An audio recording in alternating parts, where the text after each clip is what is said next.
Il était une fois, et une fois c'est bien assez comme ça, il était une fois un seigneur dans un château.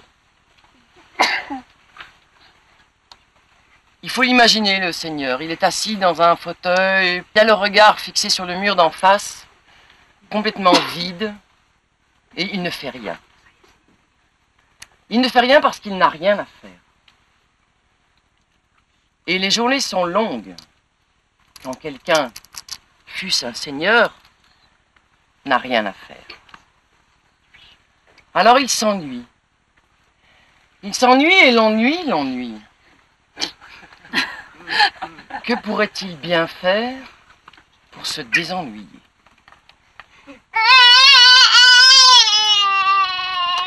Et voilà qu'entre deux bâillements, un souvenir lui revient. On lui a parlé il y a bien longtemps d'un vieux berger qui vit dans son pays et qui a la réputation d'être de grande sagesse et de connaître toutes les réponses à toutes les questions. Oh ben, se dit le seigneur, bah ça me fera bien passer le temps. Alors il le convoque, le berger, et voilà qu'un jour le berger se présente devant lui avec son grand manteau de berger, son chapeau de berger, sa houlette de berger. Salut berger, je t'ai fait venir parce qu'il y a 3 questions qui me tarabustent. Et si tu veux répondre à mes 3 questions, tu auras une belle récompense. Le berger est là devant lui, je t'écoute, Seigneur. Voilà ma première question. Dans le ciel, quel est le plus important, de la lune ou du soleil? Oh, pardi, Seigneur, c'est la lune.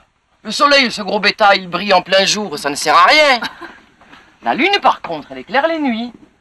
C'est dans l'obscurité qu'on a besoin de lumière. C'est intéressant, c'est un point de vue auquel je n'avais pas songé. Alors, berger, voilà ma deuxième question. Mais cette fois-ci, réfléchis bien. Du seigneur et du paysan, lequel est le plus estimable? Oh, seigneur, c'est tout réfléchi, hein? Et sauf votre respect, c'est le paysan. Sans le paysan, le seigneur, il ne peut pas vivre. Tu es bien audacieux, berger. Mais force m'est de constater que tu n'as pas tout à fait tort. Voilà maintenant ma 3e et dernière question. Quand une cloche sonne, est-ce que c'est le battant de la cloche qui fait le bruit? Ou la panse de la cloche? Alors, le berger s'approche du seigneur et le gifle. Le seigneur n'a pas le temps de reprendre ses esprits que le berger lui dit: Seigneur, la gifle que je viens de vous donner, est-ce que c'est ma main de paysan qui a fait le bruit, ou est-ce que c'est votre joue de seigneur? Là-dessus, il se retourne et il va pour s'en aller. Alors le seigneur la rappelle, il est bon prince, le seigneur, quand même, il faut bien le dire. Berger, berger, reviens. Je trouve que tu mérites ta récompense. Oh, le berger, oui, seigneur, votre récompense. Je n'en ai rien à faire. Il m'a suffi de votre étonnement et de la gifle que j'ai pu vous donner.